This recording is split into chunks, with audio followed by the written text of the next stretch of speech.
দুদিন আগে টঙ্গী থেকে অপহৃত হয়েছিলেন একজন ইমাম, একজন মুফতি, একজন আলেম, মুহিবুল্লাহ মিয়াজি নামের। টঙ্গীর একটা বড় মাদ্রাসার তিনি হচ্ছে প্রধান।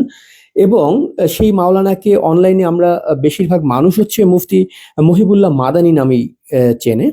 তো সেই অপহরণের ঘটনা নিয়ে বাংলাদেশে কি কি হয়েছে না হয়েছে সেই ব্যাপারগুলো একটু পর্যালোচনা করব। এটা নিয়ে এইটা সম্ভবত আমার তৃতীয় ভিডিও।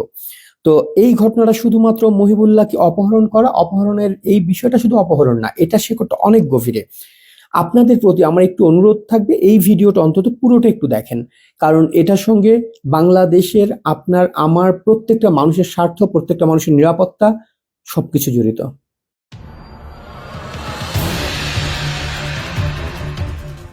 মহিবুল্লাহ মিয়াজি হচ্ছে যখন 22 অক্টোবর সকালবেলা 7টার দিকে তাকে টঙ্গীতে একটা রেল মানে কি বলে একটা ফিলিং স্টেশনের সামনে থেকে অপহরণ করা হয়, এইরকম ভাবেই আমরা ঘটনাটাকে জানি। এবং সেই ঘটনা একটুখানি আমরা মানে এখন বর্তমান পরিস্থিতি নিয়ে কথা বলবার আগে একটুখানি অতীতটা দেখতে চাই। দুদিন আগে কি ঘটেছিল। মহিবুল্লাহ যখন হচ্ছে গিয়ে তাকে পঞ্চগড় থেকে উদ্ধার করা হলো, তার পায়ে শেকল বাঁধা, অর্ধনগ্ন অবস্থা, সেই পর্যায়ে কি বলেছিল এই একজন ইসলামী স্কলার, ইসলামের মুফতি মানে হচ্ছে ইসলামের সবচেয়ে জ্ঞানী ব্যক্তি, যারা হচ্ছে কি ফতোয়া তৈরি করতে পারে, যারা সবচেয়ে মেধাবী এবং যাদেরকে আসলে মুসলিমরা তাদের একরকম কি বলে পরামর্শদাতা বা ইসলামের আইন সম্পর্কে আইনের অভিজ্ঞ যে মানুষ, তাকে মুফতি বলা হয়। তো সেই একজন মুফতি দুদিন আগে কি বলেছিল আমরা একটু ভিডিওটা দেখি। আসসালামু আলাইকুম রহমতুল্লাহ। আমি অনেক ক্লান্ত, আমি অনেক ক্লান্ত। আমারে কাছের বোতলে পানি ভরিয়া আমার 2 রানে 2 ডানা মারতে মারতে আমার সব ব্যথায় পয়সা হয়েছে। আমার অনেক পেইন কিলার দিছে পঞ্চগড়ের সিভিল সার্জনে। মানে কথা আগে পরে কোনটা আপনারা বুঝে নিয়েন। আমারে গত আপনি না বুঝলে খতিব সাহেবদের সবাই আমি সাবধান করার জন্য বলতে চাই। আপনারা সবাই খতিব খোতাবা আইম্মা এবং ওলামা মানে সর্বস্তরের দিনের খেদমতে যারা আছেন আপনাদেরকে আমি সতর্ক করতে চাই। আপনারা সবাই সতর্ক থাকবেন। কাকে কোনখান দিয়া কবে কে কিভাবে কি করে এটা আপনারা জোকের কাজ থেকে কৃষক যেরকম সতর্ক থাকতে হয় আপনারা এরকম থাকতে হবে। আমাকে যেইভাবে টার্গেট করছে আপনারা কেউ মুক্ত না। আপনারা খেয়াল করেন, লাগছে যে 1 নম্বরের দাবি না, এটা আদেশ করছে তুই এবং আমার কমিটির সেক্রেটারি কেশিয়ার সহ সবের লেখছে যে তোরা তোর খতিবেরে বলিয়া দে এবং আমাকে লেখছে খতিব তুই 1 নম্বরের আদেশ হইল অখণ্ড। আপনারা খুব কান খুলে শোনেন, মনে রাখতে চেষ্টা করবেন পয়েন্টগুলি। অখণ্ড ভারত মাতার পক্ষে কথা বলতে হবে। কারণ কারণ কারণ পূর্ববঙ্গে বাংলাদেশ স্বীকারই করে নাই, লেখছে পূর্ববঙ্গের ভারত ছাড়া আপন কেউ নাই। এই 1। 2 নম্বরে লেখছে ইসকনের চিন্ময় কৃষ্ণ মহাপ্রভুর জামিনের ব্যাপারে তুই মিম্বরে বসিয়া কৌশলে কথা বলবি।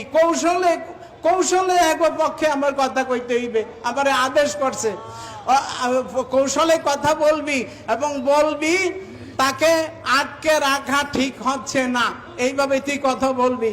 3 নম্বরে লেখছে বাংলাদেশের সকল ধর্মভিত্তিক দল বিএনপি এবং এনসিপির বিরুদ্ধে কৌশলে কথা বলবি। আরো লেখছে এনসিপি পূর্ববঙ্গের সবচেয়ে বড় শত্রু, আর ধর্মভিত্তিক দলগুলির বিরুদ্ধে কথা বলবি। 4 নম্বরে লেখছে মুসলমান মেয়েরা হিন্দু ছেলেদের সাথে প্রেম করতে কোনো বাধা নাই। এটা তুই মিম্বরে বসে এই মাসলা দিবি। আপনারা দেখেছেন যে মহিবুল্লাহ সেই পঞ্চগড়ে যখন উদ্ধার হলো, তারপরে সে যখন মামলা করলো ইস্কনের নামে, ইস্কনের কতিপয় লোক, এবং তিনি সেখানে খুব স্পষ্টভাবে বললেন যে তাকে যারা মানে নিয়ে গিয়েছিল একটা অ্যাম্বুলেন্সে তুলে, তারা মানে বাঙালি ছিল না, তারা অবাঙালি ছিল।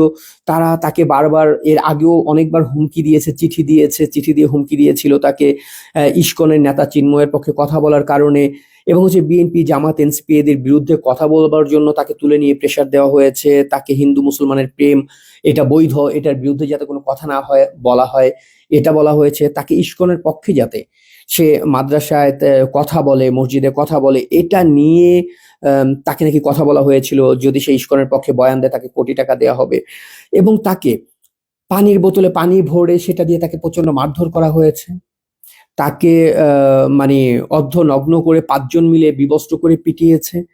তার পরিবারকে প্রাণনাশ করার হুমকি দিয়েছে, এবং তার বক্তব্য থেকে পুরোটাই করেছে হচ্ছে ইস্কনের লোকজন, হিন্দু ধর্মাবলম্বীদের একটা সংগঠন ইস্কনের লোকজন করেছে।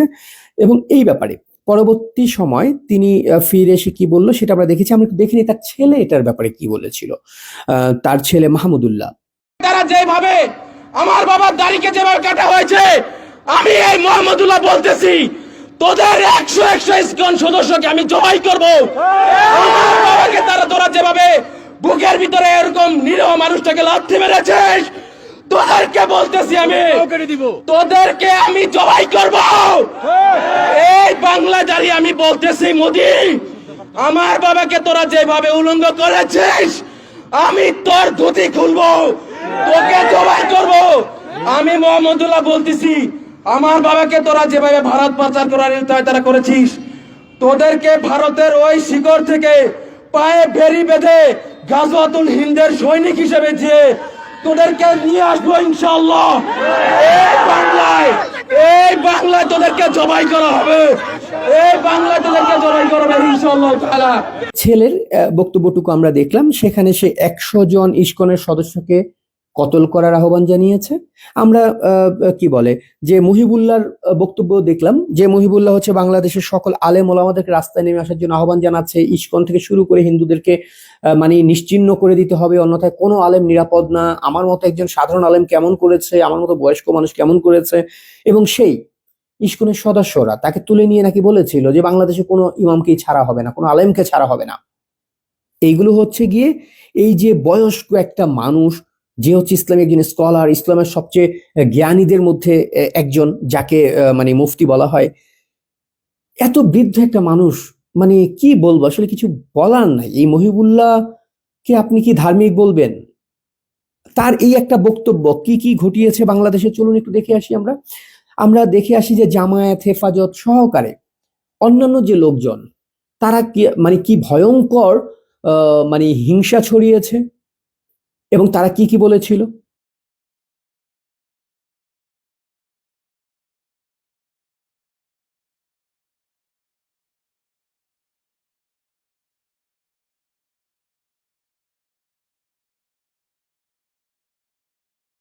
একজন মুসলমান কিভাবে মন্দিরে যখন পূজা চলে, আল্লাহর শিরক চলে, কিভাবে মুসলমান পাহারা দেয় তাদের পূজা মণ্ডপ। হযরত ইব্রাহিম আলাইহিস সালাম মুসলিম জাতির পিতা, তিনি তো পূজায় যাননি, বরং কুড়াল দিয়ে কুপিয়ে সকল মূর্তি ভেঙে দিয়ে কুড়ালটা বড়দের গলায় ঝুলিয়ে দিয়েছিলেন। রাজনৈতিক দলগুলি আজকে হিন্দুদের সাথে, ইসকনের সাথে, ভারতের সাথে তাল মিলাতে চায়। তারা তাদের সাথে জোট করতে চায় যে এই রাজনৈতিক দলগুলিকে গত 15 বছর ভারতীয় আগ্রাসন, আধিপত্যবাদ নানান সময় খুন করেছে, হত্যা করেছে, জবাই করেছে, পায়ের হাড্ডি ভেঙে ভেঙে তাদের হাড্ডিতে স্যুপ খেয়েছে। সেই সমস্ত ইসকনের তাবেদারদের আজকে আমরা ধিক্কার জানাই। তো এখানে আমরা এই হচ্ছে গিয়ে অবস্থা, সে যে ঘটনাটা ঘটিয়েছে, তার রিয়াকশন হয়েছিল এইগুলো। বাংলাদেশের হিন্দু, বাংলাদেশের ইস্কনপন্থী যারা রয়েছে, তাদের প্রত্যেককে হত্যার জন্য মানে কয়েক লক্ষ পোস্ট দেওয়া হয়েছে, তাদেরকে পাওয়া মাত্র হত্যা করা হবে। আপনাদেরকে একটা ছবি দেখিয়েছি যেখানে আপনারা দেখেছেন যে হাতে একজনের লাল একটা ইয়ে বাঁধা, কি বলে, সুতা বাঁধা। এটা দেখে ট্রেনের মধ্যে আরেকজন ছবি তুলে পোস্ট দিয়েছে, ইস্কন পাওয়া গেছে। মানে তারা হাতে কার লাল সুতা বাঁধা আছে, এটা দিয়ে ইস্কনকে মার্ক করতেছে এবং তাদেরকে হত্যার ঘোষণা দিচ্ছে প্রকাশ্যে। মুহিবুল্লাহ ছেলে নিজে ঘোষণা দিয়েছে 100 জনকে সে জবাই করবে। তো এই পুরো ঘটনাটার আমি যখন আগে একটা ভিডিও বানিয়েছিলাম, সেই ভিডিও বলেছিলাম এই একই নাটক চলছে বাংলাদেশে লাগাতার। প্রতিদিন হিন্দুদেরকে নির্যাতন করার জন্য, হিন্দুদেরকে খুন করার জন্য, ধর্ষণ করার জন্য, হিন্দুদের জমি দখল করার জন্য আপনারা করতেছেন এই নাটকগুলো। বাংলাদেশে হিন্দুরা আজ পর্যন্ত কোনো মুসলিমের গায়ে হাত তোলেনি, চ্যালেঞ্জ। কোনো মুসলিমের বাড়িতে আগুন জ্বালায়নি, কোথাও জঙ্গি হামলা করেনি বাংলাদেশের হিন্দুরা, করেনি আজ পর্যন্ত।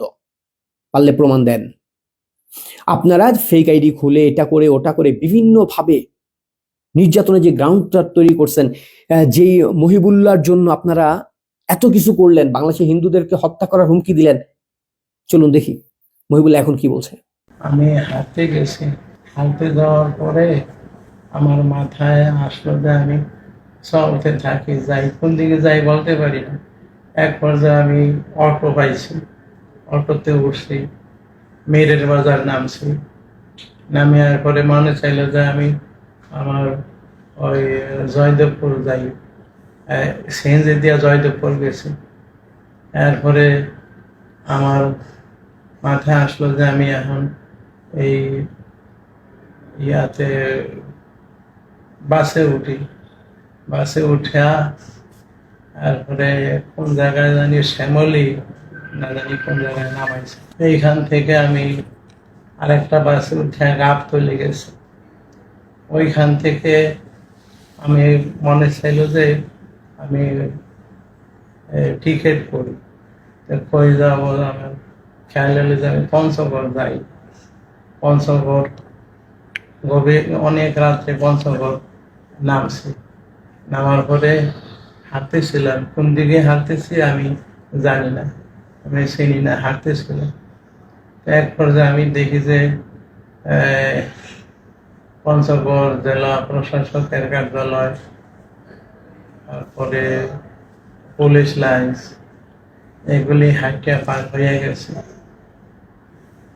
পার হয়ে গিয়ে এক পর্যায়ে আমি একটা শিকল করণীয় পাইলাম। ওইটা নিয়ে এক জায়গায় আমি প্রস্থান করতে বসলাম। প্রস্থান করতে বসা তারপরে প্রস্থান করলাম, আর লুঙ্গি পায়জামায় প্রস্তাব লাগলো, এরপরে জামায়ও লাগলো। তো জামা খুলে ফেলাইলাম, পায়জামা খুললাম, কিন্তু খোলার পরে আবার পড়তে হইবে এই জিনিসটুকু আমি আর পারি নাই। ঠান্ডায় ওখানে শুয়ে পড়লাম, আর পায়ে শিকল দিলাম। পায়ে শিকল দিয়া এরপরে আমার এই যে কেন পড়তেছি এইটার কোনো চিন্তা ভাবনা কিছুই আমার নাই, খালি যা মাথায় আসতেছে তা করতে। এখন আপনাদের সেই আলেম, সেই মুফতি, সেই মহাজ্ঞানী যাকে ইস্কন তুলে নিয়ে গিয়েছিল, সে এখন দাবি করছে সে নিজে পাগল, মানসিক রোগী। তার মন চেয়েছিল সে হাঁটতে হাঁটতে পঞ্চগড় চলে গেছে। এই অথর্ব উন্মাদ বাংলাদেশে হিন্দুদেরকে হত্যা করার পুরো মেকানিজমটা করে ফেলেছিল। শুধুমাত্র পুলিশের কারণে বোধহয় এই মুহূর্তে বাংলাদেশের হিন্দুরা কিছুটা নিরাপদ হলো, কিন্তু যেই ঘেন্নাটা ছড়িয়ে দেওয়া হয়েছে, ঘেন্নাটা কমবে না। এই মহিবুল্লাহ, এই অথর্ব, এই পশু, এই হায়েনা, এই উন্মাদ, এই পশুকে আপনার মুসলমান মনে হয়? এই পশু যদি মুসলমান হয় তাহলে পুরো পৃথিবীতে মুসলমানের নামে কলঙ্ক। একে যদি আপনি মুসলমান মনে করেন তাহলে পুরো পৃথিবী মুসলমানদেরকে হিপোক্রেট, অন্যকে খুন করার জন্য যে সবকিছু করতে পারে এরকম হায়েনা, হিংস্র, উন্মাদ পশু হিসেবে জানবে মুসলমানদেরকে, যদি এই মহিবুল্লাহরা হয় আপনার মুসলমান। আপনি মহিবুল্লাহর কথায়, মহিবুল্লাহর ডাকে রাস্তায় নেমে গেছেন। এই মহিবুল্লাহ আপ্রাণ চেষ্টা করেছিল, তার বক্তব্যটা দেখেছেন কিভাবে সে অনুনয় করতেছে, সবাই পথে নেমে আসেন, ইস্কনের হাত থেকে বাংলাদেশ বাঁচান, আমাদের বাঁচান, আমরা মরে যাচ্ছি, আমাদের দেশে আমরা নিরাপদ না। আর কত এই জায়গাটায় যেই মহিবুল্লাহর ছেলে দুদিন আগে ঘোষণা দিয়েছিল 100 ইস্কনের সদস্যকে সে কতল করবে। চলেন দেখি আজকে সে কি বলছে। মহিবুল্লাহ মিয়াজি সাহেবের ছোট ছেলে, আমার নাম মোহাম্মদুল্লাহ। সমস্ত তথ্য প্রমাণ এবং পুলিশের তদন্ত, সমস্ত সবার তদন্তের ভিত্তিতে আব্বুকে কালকে ডাকা হয়। আব্বু যেরকম ভাবে ডায়েরিভুক্ত মামলা করছে বা যেরকম ভাবে উনি কথা বলছে যে এরকম হয়েছে, তো পুলিশ তদন্ত করার পরে কিছুটা গরমিল পায় যে এরকম হয়েছে, কিন্তু এটা সাথে মিলতেছে না। তো আব্বুকে সরাসরি থানায় নিয়ে আসে। থানায় নিয়ে আসার পরে প্রাথমিক জিজ্ঞাসাবাদে আব্বু বলে যে না, ওইটার উপরে আব্বু স্থির থাকে যে আগে যেটা বলছে। কিন্তু তারপরে পুলিশ বোঝানোর পরে, এরপরে সমস্ত কিছু বোঝার পরে এরপরে আব্বু এটা বলতেছে যে না, ওনাকে কেউ বলতেছে এরকম কর, উনি ওইরকম করছে। উনি প্রথমে আহ মীরের বাজার অটোতে গেছে, উনি বলল ওনাকে কেউ বলছে যাইতে, উনি গেছে। তারপরে ওনাকে বললো যে এখন জয়দেবপুর যা সিএনজি দিয়ে, তো উনি জয়দেবপুর গেছে। তারপরে ওনাকে বললো যে শ্যামলী টিকিট বাস কাউন্টারে টিকিট সংগ্রহ কর, তো উনি সংগ্রহ করছে। তারপরে ওই 10টার সময় কোথায় যেন নামাইছে, নামলো উনি। তারপর ওইখান থেকে আবার পঞ্চগড়ের টিকিট কাউন্টার গিয়ে পঞ্চগড়ের বাসে উঠে পঞ্চগড় নামলো। ওইখান থেকে আব্বু নিজে হেঁটে আবার নিজেই পায়ে শিকল বাঁধলো। এগুলো আব্বুকে কেউ বলতেছে, আব্বু এটা অনুভব করতেছে, আব্বুকে কেউ বলতেছে। তো আব্বু ওই অনুসারে সব কাজ করছে। আব্বু এটা নিজেই করছে, উনি নিজেই বললো যে উনি নিজেই করছে। আহ, আহ, অনেক বোঝানো সুঝানো, এরপরে অনেক আমরা সবাই মিলে বোঝানোর পরে আব্বু বলছে যে হ্যাঁ উনি নিজেই করছে। তো এই বিষয়টাও দেখা উচিত যে আসলে এখানে জাদু টোনার কোনো বিষয় আছে কিনা, অথবা সেহরের কোনো বিষয় আছে কিনা, এটা ওলামায়ে কেরাম ভালো বলতে পারবেন। যেহেতু এখানে অনেক লোক আছে, তারপরে অনেক আব্বু বলছে যে ওনাকে কেউ করতে বলতেছে এরকম কিছু। তো এই জিনিসটা আসলে জাতির জন্য অনেক লাঞ্ছনার বিষয়, একটা জাতিকে বিভ্রান্ত করা, হ্যাঁ একটা নাটকীয় একটা কাজ করা, এই জিনিসটা আসলে এটা উচিত হয় নাই।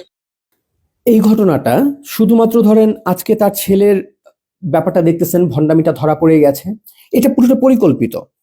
এখানে মুহিবুল্লাহ বলবার চেষ্টা করছে যে এখানে আমি একাই করেছি, আমার মাথা নষ্ট, আমার মাথা তার ছিঁড়া, আমি পাগল, আমি ছাগল, আমি উন্মাদ, আমি এটা করেছিলাম, আমি বুঝতে পারি নাই। একেবারে গাঁজাখুরি আলাপ। এই ব্যাপারটার পেছনে আরো অনেকে জড়িত, পুরোটা পরিকল্পিত। অন্যথায় সে অপহরণ হয়েছে, সেই যে জিগির উঠেছে, সেই জিগির শুরু থেকে ইস্কনের বিরুদ্ধে ছিল, ইস্কন তুলে নিয়ে গেছে। পুরো জিনিসটা সাজানো। ভাই কত ভাল লাগে। মানে আপনারা বলেন আপনারা শান্তির ধর্মের মানুষ, লজ্জা লাগে না? আয়নায় নিজের মুখটা দেখেন না? কি বিচ্ছিরি, কি হিংস্র আপনার মানে চেহারাটা। আপনার মুখ থেকে রক্ত ঝরে, মানুষের রক্ত। মানুষের রক্ত খাওয়ার জন্য আপনি হা করে থাকেন সবসময়, দাঁতগুলো দিয়ে রক্ত পড়ে আপনার।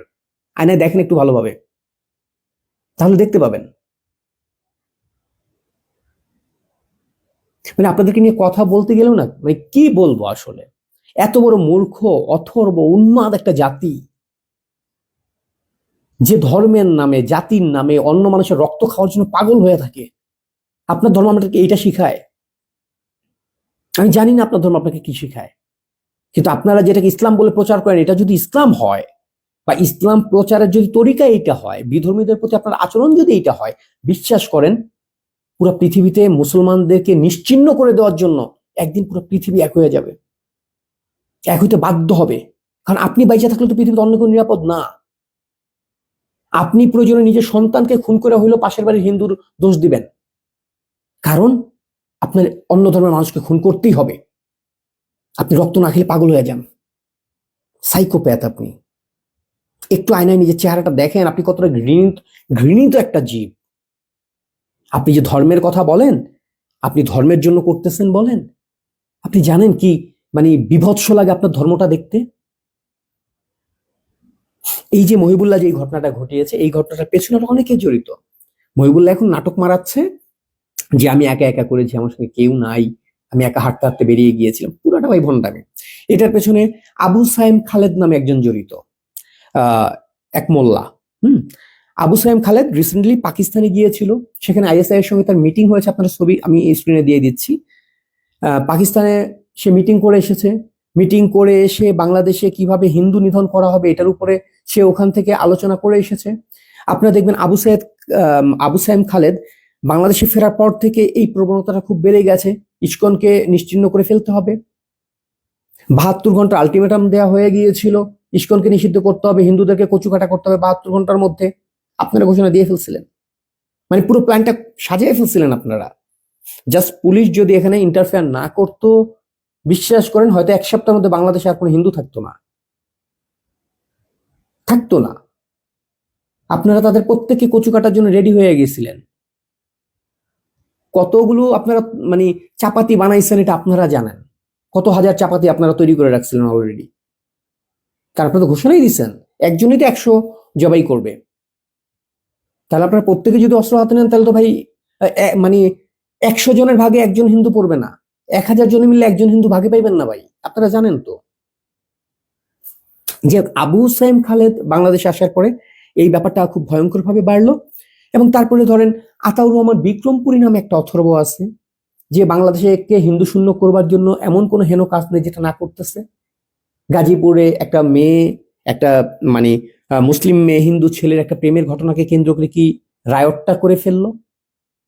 বুয়েটে একটা হিন্দু ছেলে ধর্ষণ করেছে বলে মিথ্যাচার করে আপনারা কি ইত্রামিটা করলেন। রিপোর্ট আসলো ধর্ষণের কোনো ঘটনা ঘটে নাই, ছেলেটা ধর্ষণ করে নাই। আপনারা টঙ্গীতে সেম কাজটা করলেন, যে হিন্দু ছেলে মুসলমান মেয়েকে ধর্ষণ করছে, পুলিশের রিপোর্টে আসলো তাদের মধ্যে প্রেমের সম্পর্ক মেয়েটা আগে 2বার পালায়ে গেছে। আপনারা বললেন মুহিবুল্লাহকে তুলে নিয়ে গেছে ইসকন, হিন্দুরা এই করেছে সেই করেছে, তাকে নগ্ন করে পিটিয়েছে। আপনারা বললেন সব। মুহিবুল্লাহ এখন নিজে দাবি করতেছে আমি পাগল, আমার মাথা তার সির, আমি একা গেছিলাম, আমাকে কেউ তুলে নেয় নাই। কি আপনারা এগুলোই করতেছেন। এগুলোর পেছনে আরেকজন আছে ইলিয়াস হোসেন, যে প্রকাশ্যে ঘোষণা দেওয়া পাকিস্তানপন্থী, রাজাকারপন্থী, এই জামায়াতের হায়েনাটা। এই যে ঘটনাটা ঘটেছে, মহিবুল্লাহ যেটা করেছে সেটার সঙ্গে ইলিয়াস হোসেন সরাসরি জড়িত। এটার পরিকল্পনায় আতাউর রহমান বিক্রমপুরী সরাসরি জড়িত। এটার পেছনে আরো অনেকেই জড়িত রয়েছে। আমি স্ক্রিনে তাদের অনেকের ছবিগুলো দিয়ে দিচ্ছি আপনাদেরকে দেখবার জন্য, এই চেহারাগুলো, এদেরকে একটু চিনে রাখবেন। এবং শুধু এরাই না, এদের পেছনেও আরো কলকাঠি নাড়ার লোক আছে। যেরকম ধরেন এদের মিডিয়ায় যত প্রচার, এই যে ধরেন হুজুরকে তুলে নিয়ে গেল ইসকন, হ্যাঁ, এই টাইপের নিউজ করে সেটাকে ভাইরাল করা, বাংলাদেশের মানুষকে উত্তেজিত করা, এই পুরো কাজটা করতেছে আমার দেশ পত্রিকা। আমার দেশ পত্রিকার সম্পাদক মাহমুদুর রহমান, আপনাদের মনে আছে বোধহয় যখন রাজাকারদের বিচার চলছিল বাংলাদেশে, এই মাহমুদুর রহমান আপনাদের ধর্মের রক্ষক। আমি জানি না আপনারা কি দেখে একটা মানুষকে আপনার ধর্ম প্রাণ বানায়া ফেলান। এই মাহমুদুর রহমান আমার দেশ পত্রিকায় একটা নিউজ করেছিল যে সাইদির যে বিচার হচ্ছে, রাজাকার সাইদির বিচার, এটার বিরুদ্ধে নাকি কাবা শরীফের যে খতিব কারি শাইখ আব্দুর রহমান আল সুদাইসি, তার নেতৃত্বে কাবা শরীফের ওখানে মানববন্ধন হয়েছে। সাইদির কেন ফাঁসি হচ্ছে এত বড় আলেমের একটা ভুয়া ছবি সে ছাপাইছিল দৈনিক সংগ্রাম পত্রিকা এবং হচ্ছে গিয়ে আমার দেশ, 2টা পত্রিকা এই নিউজটা করবার পরে সেই ছবিটা হচ্ছে গিয়ে কাবা শরীফের অন্য একটা অনুষ্ঠানের ছবি। যখন এই ব্যাপারটা ধরা পড়লো, সংগ্রাম পত্রিকার সঙ্গে সঙ্গে ছবিটা সরিয়ে দিয়ে তারা ক্ষমা প্রার্থনা করলো যে আমরা ভুল তথ্যের উপরে এই নিউজটা করেছিলাম। আমার দেশ পত্রিকা সংবাদটা তুলে নিয়েছে চুপচাপ, কিন্তু একবার দুঃখ প্রকাশ করেনি, কিছুই বলে নাই। কাবা শরীফ নিয়ে, আপনাদের সবচেয়ে পবিত্র জায়গা, মানে আমি জানি না আপনারা কেমন মুসলমান, আপনাকে বলে তো লাভ নেই, আসলে আপনারা মুসলমান না, আপনারা হিন্দু বিদ্বেষী, আপনারা খ্রিস্টান বিদ্বেষী, আপনারা ইহুদি বিদ্বেষী, আপনারা অন্য ধর্মাবলম্বী বিদ্বেষী। আপনারা জাস্ট নিজের টুকুকে জায়েজ করবার জন্য পৃথিবীতে হেন কোনো অপকর্ম নেই, হেন কোনো নিচু কাজ নেই যেটা আপনারা করতে পারেন না। অন্যথায় মাহমুদুর রহমানের মতো একটা মানুষ যে হচ্ছে গিয়ে কাবা শরীফ নিয়ে মিথ্যাচার করলো, কাবার খাদেমকে নিয়ে মিথ্যাচার করলো শুধুমাত্র তার রাজাকারের বাচ্চাদেরকে বাঁচাবার জন্য, আপনারা সেটা বিশ্বাস করলেন। বা যদি বিশ্বাস নাও করেন, আপনারা কোনোদিন মাহমুদুর রহমানের বিরুদ্ধে কথা বলেন নাই। আপনাদের কোথাও গিয়ে মনে হচ্ছে মাহমুদুর রহমান ইসলাম রক্ষা করতেছে। এইভাবে ইসলাম রক্ষা হয়? আপনার আল্লাহ এইরকম বলছে আপনাকে ইসলাম রক্ষা করতে, এইভাবে আপনাকে নবীজি এইভাবে বলছে ইসলাম রক্ষা করতে, যে মিথ্যা কথা বলে নিজে অপকর্ম করে আরেকজনের উপরে দায় চাপাই দিয়ে তার ইয়ে খুন করে ফেল? এটা আপনার ইসলামের আইন? এটা আপনার ইসলামের নির্দেশ? আমি জানি না। যদি এটা আপনার ইসলামের নির্দেশ হয়, বিশ্বাস করেন পুরা পৃথিবী আত্মরক্ষার্থে, নিজেকে রক্ষা করার জন্য পুরো পৃথিবীটাকে সিরিয়া বানাতে দেরি করবে না, পুরো পৃথিবীটাকে গাজা বানাতে দেরি করবে না আপনাদের কারণে। আপনাদের যে চরিত্র যদি না পাল্টায়, আপনার যদি মানুষ না হতে পারেন, অন্য ধর্ম, অন্য বর্ণ, অন্য জাতির মানুষকে যদি মানুষ হিসেবে দেখতে না পারেন, 24 ঘন্টা শুধুমাত্র কাকে কতল করবেন, কার জমি দখল করবেন, কার নারী ধর্ষণ করবেন, কাকে খুন করবেন, এই যদি আপনার ধর্মের একমাত্র লক্ষ্য, বিশ্বাস করেন মানে পুরো পৃথিবী গাজা হবে। দেখছেন তো, ইসরায়েলে 1200 খুন করতে গিয়েছিলেন, একটা অনুষ্ঠান চলছিল, সেখানে 1200 খুন করেছেন। তারপর কি হয়েছে ভাই? জিততে পারছেন? মানে বেশি মারতে পারছেন? গত 2.5 বছরে গাজায় মরছে কতজন? কেন ভাই ভাল লাগে না শান্তিতে থাকতে? ধর্মের নামে এইসব হায়নাগিরিটা একটু থামান। বাংলাদেশে 71 সালের পর থেকে হিন্দুরা ক্রমে কমতেই আছে, হিন্দুদের সংখ্যা, মুসলমানদের সংখ্যা বাড়তেই আছে, হিন্দুদের সংখ্যা কমছে। আপনারা তাদেরকে দেশ থেকে বাধ্য করেন, তাদের বাড়ি ঘর, তাদের সম্পদ, তাদের টাকা পয়সা, তাদের নারী, তাদের গাড়ি, তাদের বাড়ি, কোনো কিছু নিরাপদ না আপনার হাত থেকে। আপনি এত বড় এক হায়না, যে হায়না 24 ঘন্টা উৎপেতে থাকে শুধুমাত্র কখন কামড় বসাবে। এইটা আপনার ধর্ম? মানে আপনার ধর্মের শিক্ষা এইটা? যদি আপনি মনে করেন মহিবুল্লাহ যা করতেছে এটা ধর্ম, যদি আপনি মনে করেন আতাউর রহমান বিক্রমপুরী যা করতেছে এটা ধর্ম, ইলিয়াস হোসেন যা করতেছে এটা ধর্ম, তাহলে পুরো পৃথিবীর মানুষ প্রার্থনা করবে এই ধর্ম বিলুপ্ত হোক, এই জাতি, এই মুসলিম জাতি ধ্বংস হয়ে যাক, এবং ধ্বংস হবার জন্য পুরো পৃথিবী এক হবে। আর আপনাদের কদ্দুর দৌড় আছে, আপনাদের কদ্দুর ক্ষমতা আছে, সেটা আপনারা একটু চোখ বন্ধ করে কাউকে বলতে হবে না। আপনারা তো বলেন না সবসময়, আপনারা তো গলাবাজি দিয়া জিততে যেতে চান। যেমন গাজে আপনারা বিশাল জয় দেখতেছেন আপনাদের। 1200 মাইরা লক্ষ লক্ষ মানুষ মরলেন আপনারা, তারপর আপনারা এখানে বিজয় দেখতেছেন গাজাতে। আমি কি বলবো আপনাদেরকে? একটু মানুষ হওয়ার চেষ্টা করেন। আপনার কাছ থেকে আপনার পাশের মানুষটা নিরাপদ না। বাংলাদেশে হিন্দুদেরকে খুন করার জন্য এমন কিছু নাই আপনারা করতেছেন না, তাদের সম্পদ লুট করার জন্য এমন কিছু নাই যে করতেছেন না। তারপর যদি কেউ জীবন বাঁচাতে, আপনাদের হিংস্র নখের আঁচড় থেকে বাঁচার জন্য যদি কোনো হিন্দু বাংলাদেশ ছেড়ে ইন্ডিয়া যায়, আপনারা তখন বলবেন যে হিন্দুদের এক পায়ে ইন্ডিয়া থাকে, তারা তো ইন্ডিয়ান। হ্যাঁ, হিন্দুরা ভারতীয় না। এই দেশে 71 সালেও সংখ্যা অনুপাতে যদি জীবন দেওয়ার কথা বলেন, খুন করা হয়েছে সবচেয়ে বেশি হিন্দুদেরকে সংখ্যা অনুপাতে। তো সেই জায়গাটা থেকে আপনাদের নির্যাতনে, আপনার এত বড় হায়না, এত বড় পশু, আপনাদের কারণে আপনার প্রতিবেশী থাকতে পারে না তার বাড়িতে। আপনি কখন তার মেয়েটাকে তুলে নিয়ে ধর্ষণ করবেন? কখন একটা ফেক আইডি খুলে আপনি তার বাড়ি থেকে আগুন জ্বালায় দিবেন? আপনি কখন মহিবুল্লাহর মতো একটা অপহরণের নাটক বানায় তারপরে তার জমি জমা সব দখল করে নেবেন? এটা ধর্ম আপনার? এই আপনার ধর্মের শিক্ষা? এই মহিবুল্লাহকে নিয়ে আমি 3 দিন আগেই বলছিলাম, একেবারে কমন নাটক প্রতিনিয়ত করতেছেন এই নাটকগুলো আপনারা। মহিবুল্লাহর ঘটনাটা পুরোটা সাজানো। আমি আরো 3 দিন আগে বলছি, আমি লিঙ্কটা দিয়ে দেবো কমেন্টসে। আপনারা আমাকে বলছেন ইস্কনের দালাল, হিন্দুর দালাল, এই কারণে আমি এগুলো বলি। আমি মুসলমানের দালালও না, আমি হিন্দুর দালালও না, আমি কোনো জাতির দালাল না, আমি মানুষের দালাল। যখন আপনি অমানুষ, তখন আপনার বিপক্ষে আমার অবস্থান। যেই মানুষটা নির্যাতিত তার পক্ষে আমার অবস্থান। আমি কোনো সন্ত্রাসী, জঙ্গি, হায়নার পক্ষে না। আমার কথাগুলো শুনে যদি আপনার মনে হয় যে আমার কথা ইসলামের সাথে মানে সাংঘর্ষিক কোথাও, তাহলে আপনি বুঝবেন যে সমস্যাটা ইসলামের, সমস্যাটা আমার না। মানে ইসলাম যদি বলে আপনাকে এইভাবে হিন্দুদেরকে নিধন করতে, এরকম মিথ্যাচার করতে, এরকম মিথ্যে কথা ছড়াইয়া অন্য ধর্মকে আঘাত করতে, অন্য ধর্মের মানুষকে খুন করতে, ইসলাম যদি বলে, তাহলে মনে করবেন ইসলামের সমস্যা আমার না। কিন্তু আপনারা যেটা করতেছেন, এটার ফল আদতে কোনোদিনই ভালো হয় না, হবেও না। গাজওয়াতুল হিন্দ শুনতে ভাল লাগে, আবাবিল পাখি আসবে, আপনাদের সঙ্গে যুদ্ধ করবে, আপনাদেরকে জিতায় দেবে ইরাক, সিরিয়া, আফগানিস্তান থেকে গাজা। কই আপনার আবাবিল? মানুষ হন, আবাবিলের স্বপ্ন দেখা লাগবে না। মানুষ হন, ফেরেশতারা। ধরেন আপনার পয়েন্ট অফ ভিউ যদি আমি দেখি, আল্লাহর কোনো ঠেকা নাই আপনার মতো চোরকে সাপোর্ট দেওয়ার। আল্লাহর কোনো ঠেকা নাই মহিবুল্লাহর মতো একটা অসভ্য, ইতর, হায়না, হিংস্র পশুকে সাপোর্ট দেওয়ার। আল্লাহর কোনো দায় নাই আপনার মতো সন্ত্রাসী, আপনার মতো জঙ্গির পক্ষে দাঁড়াবে। আল্লাহ কোনো দায় নাই তার। আপনি নিজেকে যে মুসলমান দাবি করেন, এটা আল্লাহর জন্য লজ্জার। আপনি নিজেকে যদি এই মহিবুল্লাহর পক্ষে থাকেন, আপনি যদি মনে করেন বাংলাদেশে হিন্দুদেরকে খুন করা উচিত, তাদের বাড়িঘর থেকে তাদেরকে উচ্ছেদ করা উচিত, তাদের নামে ফেক আইডি খুলে তাদেরকে বাড়িতে আগুন জ্বালায় দেওয়া উচিত, তাদের নামে মহিবুল্লাহর মতো নাটক বানানো উচিত, আপনি যদি মনে করেন, প্লিজ নিজেকে মুসলিম দাবি করেন না। নিশ্চয়ই আল্লাহ লজ্জা পায় আপনি যখন নিজেকে মুসলমান বলেন। আপনার মতো পশুরা পৃথিবীর শত্রু, ইসলামের শত্রু, পৃথিবীর প্রত্যেকটা ধর্মের শত্রু। মোটা কথা, আপনারা পৃথিবীর শত্রু। যদি সম্ভব হয় মানুষ হন, আর যদি মানুষ হইতে না পারেন তাহলে কোনোভাবে অন্তত পৃথিবীটা ত্যাগ করেন, পৃথিবীটা ধ্বংস করেন না, পৃথিবীটা আপনার না। ধন্যবাদ সবাইকে।